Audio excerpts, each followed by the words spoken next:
Xbox has been making headlines these past couple of weeks for good and bad reasons, depending on who you ask. This week is no different. There's a game-breaking bug that Xbox is begging you to avoid, fresh rumors about Xbox's next studio acquisition, a special edition Xbox console that's not really an Xbox, a new controller that's filled with Easter eggs, and we're going to talk about all of it right now. Welcome to Xbox Ready, the YouTube channel that is all about Xbox. I'm Ray, and today we're going to be diving into 5 more topics that you need to know about if you're an Xbox fan. And remember, if you want to stay Xbox ready, make sure you subscribe to the channel and set your notifications to be alerted whenever I post a video. And yes, I did get a new microphone. Thanks for noticing. Let's discuss. It's been nearly 10 years since Microsoft bought Mojang Studios and became the stewards of Minecraft. They've made a bunch of money off of it. They've entertained millions around the world. Xbox leadership has even gone so far as to say that they're one of the biggest publishers on Switch and PlayStation, thanks to the success of Minecraft and its spin-offs. But all the money in the world couldn't stop this game-breaking bug from sneaking its way into an update for Minecraft's Bedrock version. Yes, apparently, if you updated the game via the Xbox app on PC, there is a very good chance that you've lost all of your worlds. They've just been deleted, they're gone forever. Now, I don't really play Minecraft, and I don't know if a lot of you guys do, but we can all sympathize with the situation, right? Even if it is a video game, it sucks putting a ton of work into something only for all of your progress, all of your data to be deleted, just to vanish into thin air. And I've seen some of the worlds that people cook up on Minecraft, and it would suck. It would suck to lose all of that. Apparently, there's a workaround for this. If you go ahead and use the gaming services repair tool on the Xbox app before updating Minecraft, you should be able to avoid this. And if you're sitting there like, what the hell is even that? let me show you how to do it real quick. It's really easy. All you got to do is open up the Xbox app. You click your little profile picture in the corner. You go on down to support. You'll see it right as you click support. It should be the first thing that pops up. You click on Gaming Services Repair Tool, and then you just click Start Repairing. Now, if that's not popping up for you, you should be able to just update your Xbox app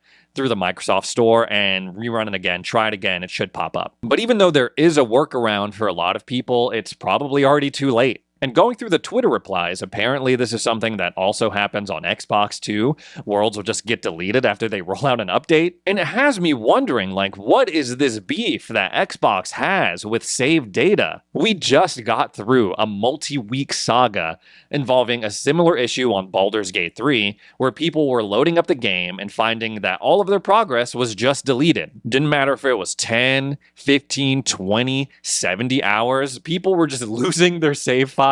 And there was a huge back and forth. Larian Studios was like, we fixed it. Xbox was like, we fixed it. And people were like, no, you didn't. It was a whole thing. And now we're kind of back in that situation. This is the kind of stuff that makes people wary of Microsoft acquiring studios and acquiring like major IP and franchises. And oh yeah, speaking of, Bloomberg recently did an interview with the CEO of Pocket Pair, the studio behind Palworld. And according to him, they seem to be open to a potential acquisition or partnership with Microsoft, even though talks haven't been had yet. And yeah, it's not just Xbox that they're willing to partner or be bought out by, it's other platforms as well. It seems that the main goal for them is getting their game onto PlayStation 5 and Switch. No longer would it be an Xbox exclusive, although that's not really anything new for us. He did have one stipulation though. Apparently he said, we are and will remain a small studio.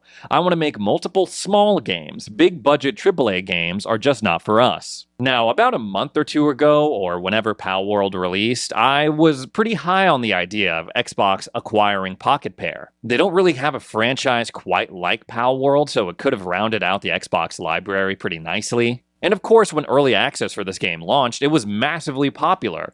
But now I'm kind of like, I don't really know. There's a few risks to consider before buying Pocket Pair. They're not entirely out of the woods yet with any legal trouble regarding Nintendo and Pokemon. Like, this game is like Pokemon. Like, we can debate it all you want, but like, the premise is pretty much the same. Yes, it's kind of like Pokemon and Ark at the same time, but a lot of the designs, they look like Pokemon. And we know how how litigious Nintendo likes to be, so they're not entirely out of the woods just yet. And even though I played the crap out of this game when it first came out, I played it like every day, hours and hours and hours. I hit a crazy wall where I just completely fell off, and I haven't played it since. And I think a lot of people experience the same thing. Like, me falling off of Palworld was so crazy, I haven't even thought about playing it again. So while it was massively popular for the first couple of weeks in that early access period, well, I guess it's still in early access, it's the biggest third-party Game Pass launch ever, it remains to be seen if that popularity, if that success can be sustained for a long period of time. And outside of Palworld, they really don't have like a super long track record. They're a pretty young studio. They made, I don't know, Craftopia and some other games. Let me see, Over Dungeon, Nevergrave. So just because they have this hit game with Palworld doesn't mean that the next title or whatever their next project is going to have that same amount of success. It might overall just not be worth it for Xbox to buy Pocket Pair. And yeah, while it might be interesting to see what Pocket Pair could do with like, you know, a stable budget from an established publisher, we know that money and budget and oversight from one of the well-known players in the gaming industry, it doesn't always lead to a good game. Personally, I would not mind if Xbox is like, you know what, we'll skip this. We're not going to acquire these guys. We're not going to take out the checkbook for these guys. Let's just sit on what we have. They should get moving on the acquisitions that they already have. Get some of these studios to actually put out the games that we've been waiting for. And they're coming, starting with 2024. Like, dang, Xbox bought Bethesda 4 years ago, and we're finally getting a Machine Games Xbox exclusive this year with Indiana Jones. On the topic of partnerships, Xbox is partnering up with Square yet again to bring us a special edition Final Fantasy XIV Xbox console. And no, this is not like the SpongeBob Series X that we talked about in another video. You cannot buy this. It's another giveaway situation. But on the flip side, this Xbox is a lot cooler. The SpongeBob Series X, I was like, whatever. And I love SpongeBob and I love Xbox. But this Final Fantasy XIV one, this is actually really cool. I haven't played Final Fantasy XIV in a very long time, and I didn't really play it like that. I just kind of like dipped in, tried it out, and then they were like, do you want to subscribe monthly to keep playing this game? And I was like, no.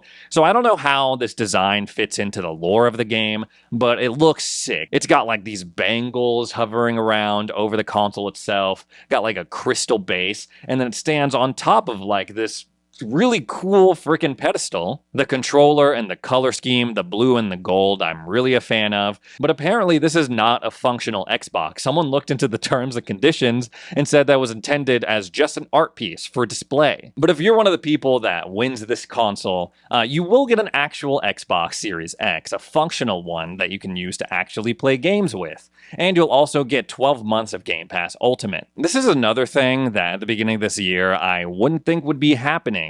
Square Enix and the Xbox platform, their relationship over the years has kind of been up and down, right? A lot of their games skip the Xbox platform, or when they do finally come over, it's a couple of years late. So the fact that we're seeing a Final Fantasy Special Edition Xbox, that's pretty crazy. Now, if you're looking at that and you're like, dang, I really want that, let's talk about something that you can actually buy. You don't have to enter a sweepstakes or anything like that. These new Fallout controller designs that you can buy through the Xbox Design Lab. Xbox was kind enough to send one of these my way, and I gotta say, when I saw it, like the Xbox Wire post and the video for it, I wasn't super crazy about the design, but now that it's here in person, I'm like, I kind of really like this. This is not an Elite or anything fancy like that. It's just a standard Xbox wireless controller. It does have rubberized grips on the back though, so it got that little premium feel. And this is the only controller I have that has the metallic triggers like this. You can see the shine, you can see how smooth it is, and it feels great when you're actually using them. The D-pad has that same kind of red metallic finish, but it just kind of feels like a standard directional pad, I guess. I wish it had more of a metallic feel, like the triggers. Hands down, the most interesting part about this controller is the faceplate. You got our little Voltec boy right here. We got Volt Boy, bam, with this little Xbox controller having the time of his life. And then you have an homage to all of the Voltec perks that you can get in-game. And honestly, it's kind of fun to see which ones that you recognize. It's kind of like an Xbox Fallout Easter egg hunt. Like over on this side of the faceplate, you can kind of see the Animal Friend perk that you get in the Charisma tree in Fallout 4. And not only do they have all of these Vault-Tec perks that you can kind of look and see which ones are there, they have little Xbox Easter eggs too. Like right here, there's an Xbox Series X. If you go over here, this dude has the Xbox logo on his little workstation. You see a little Xbox Series S right here. You see an Xbox adaptive controller over on the left grip. This may not be the craziest controller that you'll ever see or own, but if you're a big Fallout fan, like you've been playing it for years, even before they were acquired by Xbox, this is a really cool, at least collector's item. And I'm hoping that this leads to more first-party stuff in the design lab. I'd love to see Gear stuff, Halo designs, Elder Scrolls, Fable, let's get that in there too when they reboot it. That'd be cool. But you know what's not cool is when you're really excited for a game that has huge nostalgia value for you, and then it re-releases, comes out, and it bombs, it flops. It is in an unplayable, terrible state. I'm of course referring to the classic collection of Star Wars Battlefront. Now, just a couple of weeks ago, I was like, oh my gosh, I can't wait to get my hands on this. Oh my gosh, it's going to be awesome. Playing multiplayer again on Star Wars Battlefront. This was like some of the best gaming moments that I've ever had in my life. But then I realized who was responsible for this port. Aspyr or Asper. They handle a lot of the new gen ports for old Star Wars games. But I don't know. I don't know about those guys, so I held off on buying that game, and boy am I glad. Because apparently the servers are absolute doo-doo. They only made servers for like 200 people or something stupid like that when thousands wanted to play the game. And considering that was pretty much the only reason why anyone wanted to buy it, because they didn't really make any changes to the campaign or the visuals or anything like that. It's not a remaster, not a remake, not nothing. It's just the old game on modern consoles with updated multiplayer servers. People are pissed, of course, because this is a classic game that is near and dear to a lot of our hearts. Aspyr has come out and said, we'd like to thank the Battlefront community for their overwhelming support and feedback for the Star Wars Battlefront Classic Collection release. At launch, we experienced critical errors with our network infrastructure.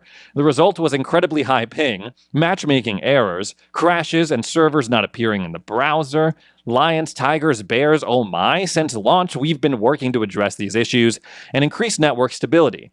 And we will continue our efforts until our network infrastructure is stabilized to prevent further changes. Like, why does this keep happening? Like, why do we keep letting this happen, man? These games that we're excited for, they come out, they're buggy, they're a mess, but they already have our money from the pre-order, so all we can really do is wait. And this whole thing has convinced me that these dudes, Aspyr, Asper, whatever you want to call them, these were the dudes that were supposed to deliver the reboot of Knights of the Old Republic, and that has gone absolutely silent. There is no way that that game is coming out. And it raises serious questions about whether or not these guys can actually handle it, can actually put out a product that honors the old Knights of the Old Republic games that were awesome. They wouldn't have come out on Xbox anyway, they would have been PlayStation exclusives, but I still would have checked it out. Now I'm not so sure. Anyways, guys, that's all the Xbox stuff I have to talk about today. Thanks so much for joining me for another edition of Xbox Ready, and I'll see you in the next video.